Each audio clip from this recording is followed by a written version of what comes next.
My name is Maxime Liquet, and today I'm gonna talk faster now, and I'm gonna talk about interactive data exploration in a notebook with hvPlot. Oh, sorry, I was a bit too far from the mic. So I'm working at Anaconda as a software engineer, and I'm also part of the HoloViz open source project. I'm gonna start with an introduction on HoloViz and hvPlot. The first thing I do when I discover a new project or company is that I jump onto their about sections and I want to know who they are, why they do what they do, how many they are. So this is what I'm going to give you now. Starting with HoloViz. So HoloViz is an umbrella project of a few, or actually now many different open source libraries that are dedicated to making data visualization easier, better, more powerful in Python. It has a focus on the user experience in the browser, and that started a very long time ago, about 10 years ago with notebook support, and more recently with Panel, which is a dashboarding library with web apps, and even more recently with the new periodized Jupyter Lite. We have support for that, except for Datashader, but that will come sometime in the future. HoloViz integrates well with the PyData ecosystem, so many of these libraries, they accept like objects from PyData, from Pandas, from Xarray. Panel can render a lot of different kind of plots from Altair, from anything, name it. Panel can probably render it. And finally, Bokeh is not a project under the umbrella of HoloViz, but there are some tight relationships with Bokeh. Bokeh, for those who don't know, is a plotting library, an interactive one. And so yes, there are some tight relationships with this project. HoloViz has been a long time in the making. So it started about 20 years ago with Param. Param is not a Viz library, it's a foundational library that allows like reactivity and validating object attributes. That was started by Jim Bednar, who's the founder of HoloViz, let's say, and his students when he was a professor at the University of Edinburgh. And 10 years later, he had a PhD student, Jean-Luc Stevens, who was trying really hard not to do his PhD. And he came up with HoloViews. That was a way to display and analyze data. They were running simulations of like it's brain simulations, doing computational neurosciences. So they built this tool. He started to build this tool to analyze the results of these simulations. And he was soon after joined by Philip, who helped him and started to contribute developing HoloViews. So that was 10 years ago. And since then, there's been many other new projects. The funding model is, I think it's interesting to know how these projects are all funded or not. Except these first ones before. Well, what I should say is that these three people I mentioned, they joined Anaconda about 8 years ago, and then they started to work in a consulting group at Anaconda, and through consulting projects, finding organizations with which they share the same interest and the same vision in improving Python and data visualization in Python. They've got contracts with public and private organizations to start these projects, to maintain them, to improve them. So Panel was funded by an American public organization. I don't remember its name now. HoloViz has a growing number of contributors and members. I'll just share my example is that I was, a few years ago, I was barely a Python developer. And I was discovering about Python, and I found out about Panel, and it just blew my mind because suddenly I became a web developer just knowing some Python code, some Python stuff basically, and I was like, wow, that's amazing. And I started to become a contributor, and later there was a job opportunity at Anaconda. I was lucky to get it. And so what happened to me happened a few times again to other members of HoloViz now. So last year we had 3 new members, and I think there's one to come soon. Our group, it's also interesting. I think it's very common in Python, but we have a background in science and engineering. So I was a flood risk engineer before, and I think that shapes the way we design our tools, and we have a focus on I think this is general in Python, but the focus on really helping users to solve their problems. And finally, I think it's fresh from the oven. So we set up a governance at the HoloViz level. Before that, it was just a bunch of people. They knew how to work together. They didn't really know. They didn't need that. But we decided that was a very good thing to do. And we have a steering committee with members that are outside of our group. And I think we are about to be affiliated to NumFocus. So this is great. And this will open up some new opportunities, we hope. Now on to hvPlot, finally.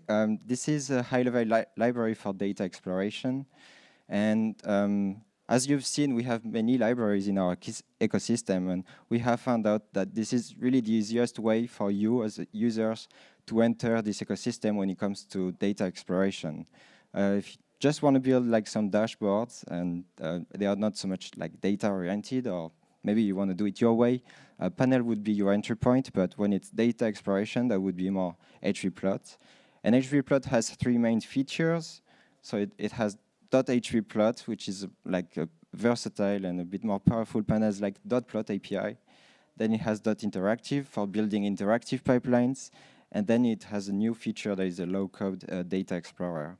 I'm going to give you more details about that. I'm going to start with interactive plotting. hvPlot can do a lot of plotting, it's in the name, but really in this presentation, I'm going to focus on the interactive part. So the way hvPlot works is that you have all these data structures from the PyData ecosystem. And so it supports all of them that are listed there.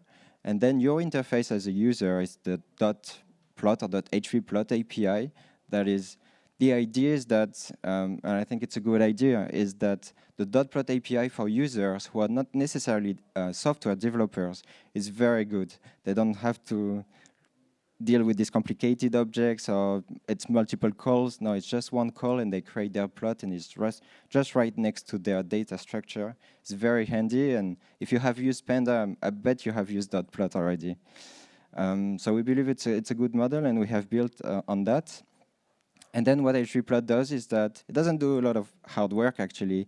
It delegates the hard work to HoloViews, Datashader, GeoViews, that are really doing like messaging the data and doing many complicated things. And then these libraries themselves, they don't do the plotting hard work. They delegate that to Bokeh, Matplotlib, or Plotly. There is support for these 3.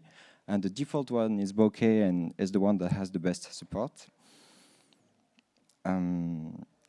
Now, a short introduction. So what I'm doing now, I'm just giving you short introductions. And then I decided I really didn't want to do live coding, but then I just did it. So I'm just going to do that after. So on interactive data pipelines, interestingly, the way this was created is that there was an issue that was opened by, I think Tom Nicholas is an Xarray core maintainer.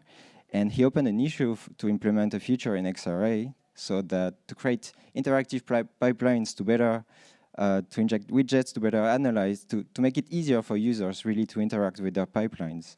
So there was a long discussion in there with Philip and Jim, and what it ended up being implemented really in hvPlot.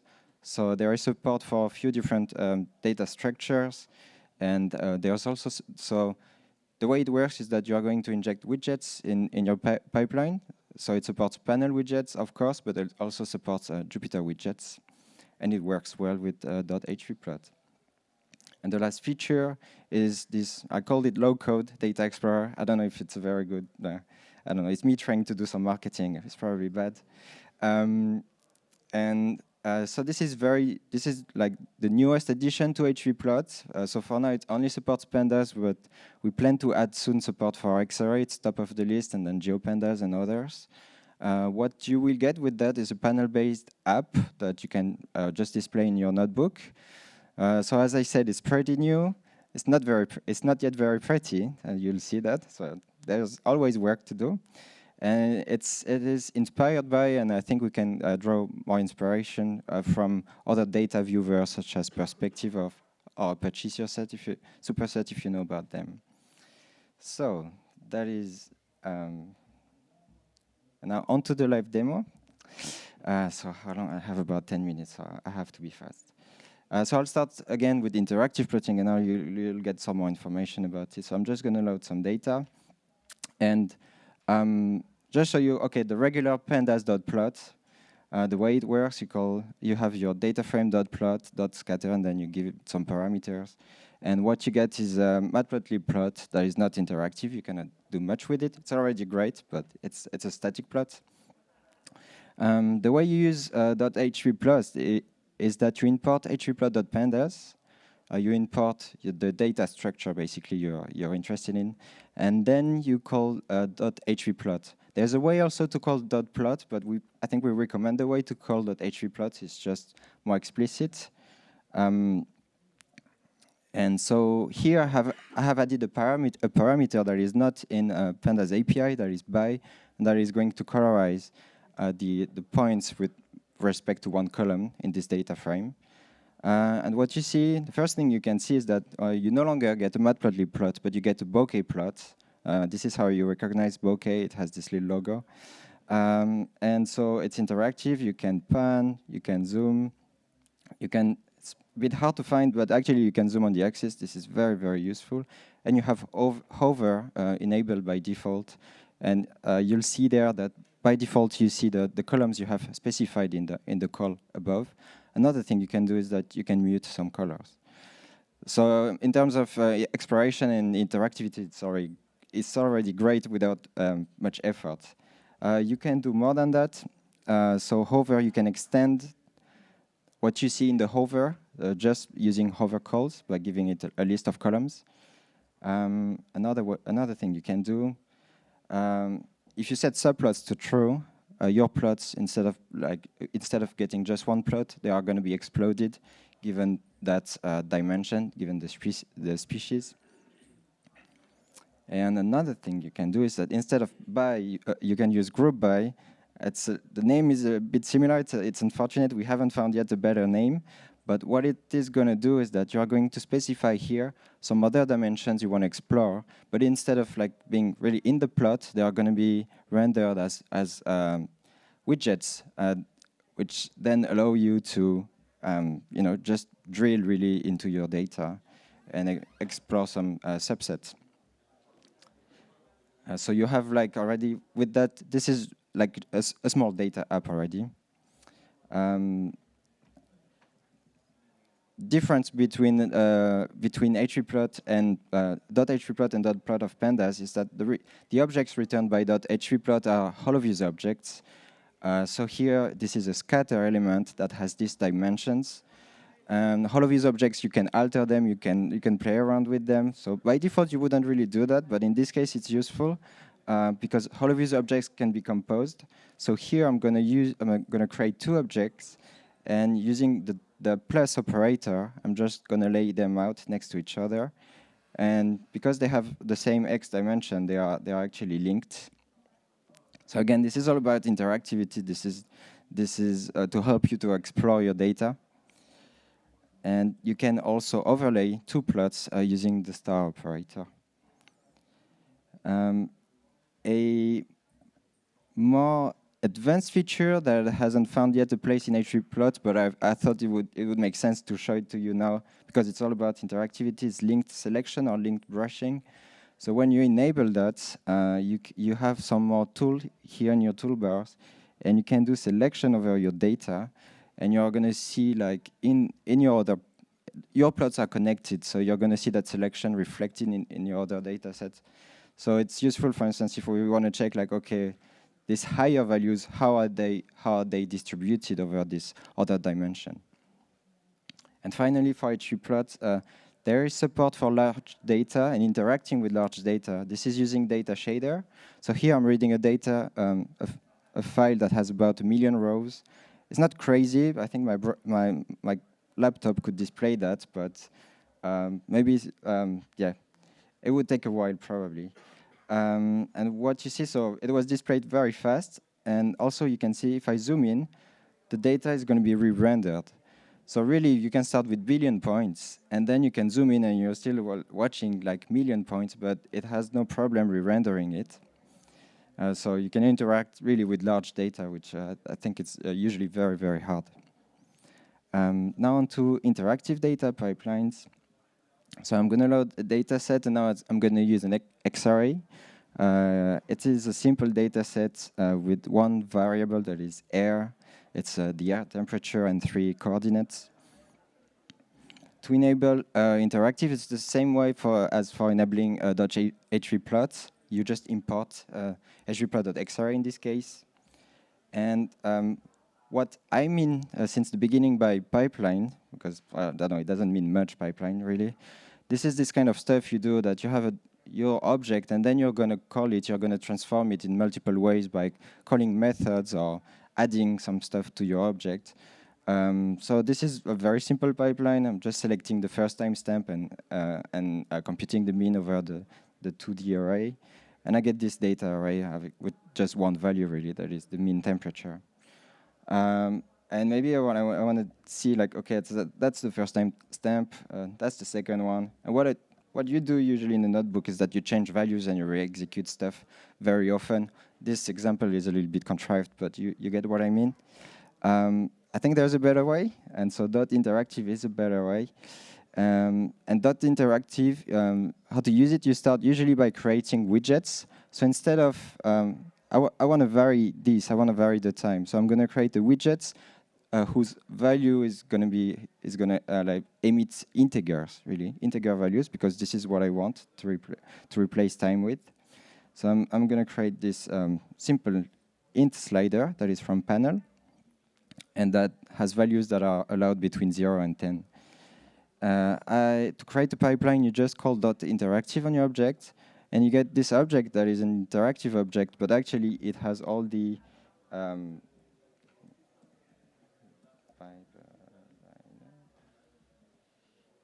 it is mirroring the API of the Xarray object or whatever object you're playing with.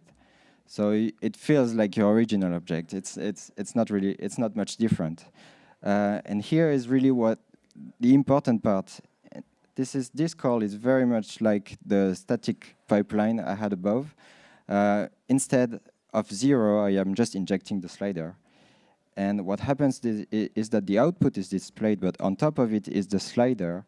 When you move the slider around, the pipeline is recomputed and the output is re-rendered. This happens every time you change the value.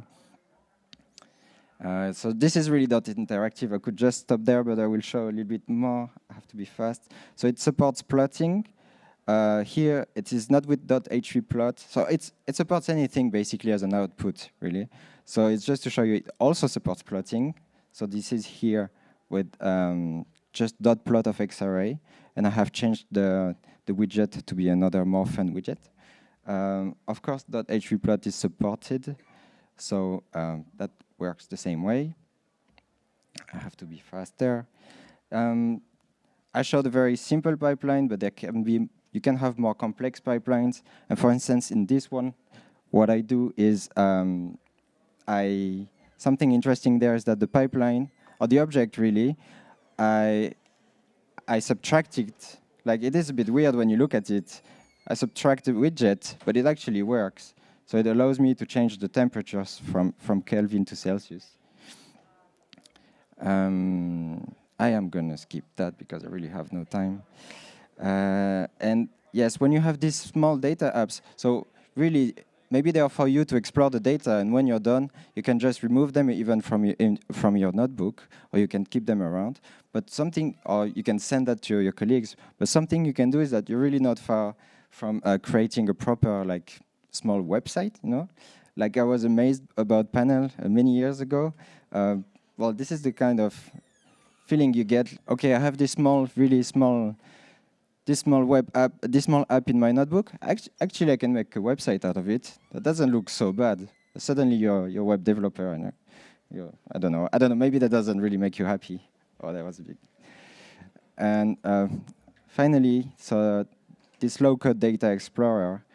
So the vision with this feature is that sometimes you really don't know about your data. You don't know what you have no clue, and so you will just execute, like, you will just do like you will have a million cells after about 30 minutes in your notebook.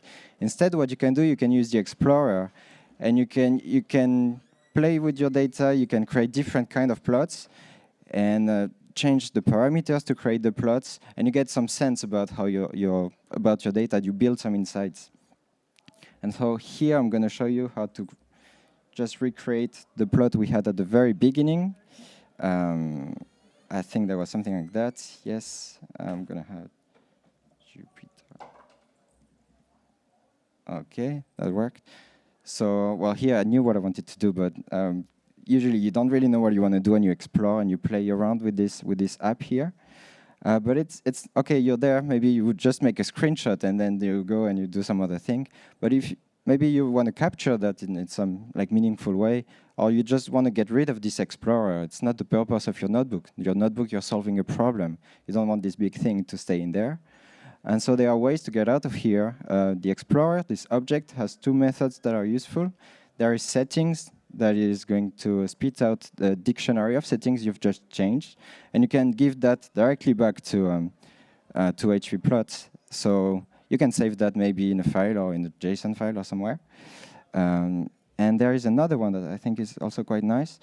It's plot code. It's going to spit out a string that you can copy-paste in your notebook. And so I've just copy-pasted it before. And yes, it's going to recreate exactly the same plot. So once you're there, you can just get rid of the Explorer. It's fine. You have used it. You're happy with your plot, and you keep going with your with your life and your analysis. I think that's it for me. Yes. Yes, that's about it. So thanks, everyone.